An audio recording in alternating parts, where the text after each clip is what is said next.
My objective this morning is to get us to focus on three principles that would help us to survive every storm that we face in life.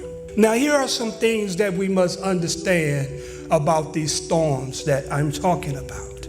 The first thing that we must understand is everybody goes through them. And not one person is exempt from storms. Not even Jesus Christ himself was able to bypass the storms of life. As you know that Jesus was a man of constant sorrows. Even his death on the cross showed us that even Jesus went through a storm. The second thing is, unlike natural storms, our personal storms or the storms of life that we oftentimes face, they come unexpectedly and without warning. They are what we call sudden occurrences.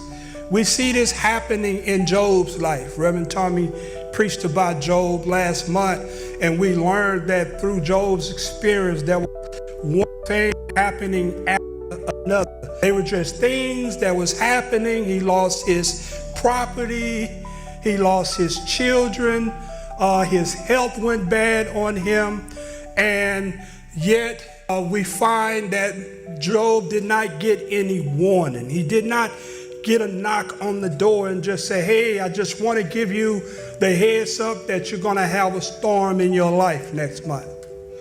It don't work like that.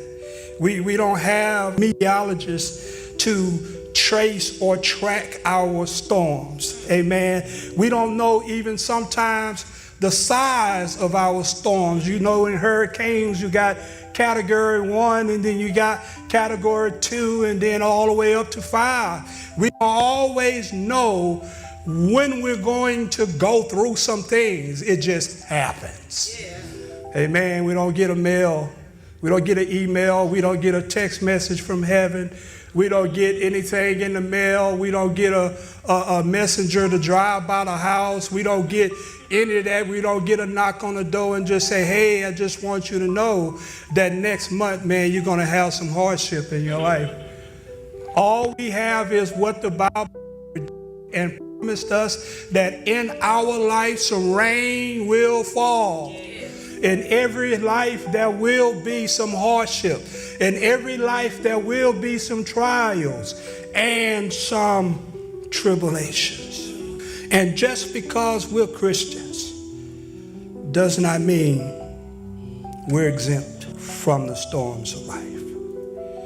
But the third thing here, and this is good news, is that the storms don't last always. And I'm glad to say what the psalmist to you this morning to encourage you, just in case you're in a storm right now and you don't know how long it's going to last. I'm going to tell you right now that the song says, I'm so glad that trouble don't last always.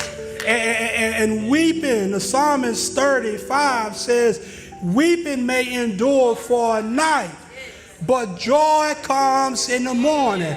And so what we're going through in our lives, brothers and sisters, it's just for the moment.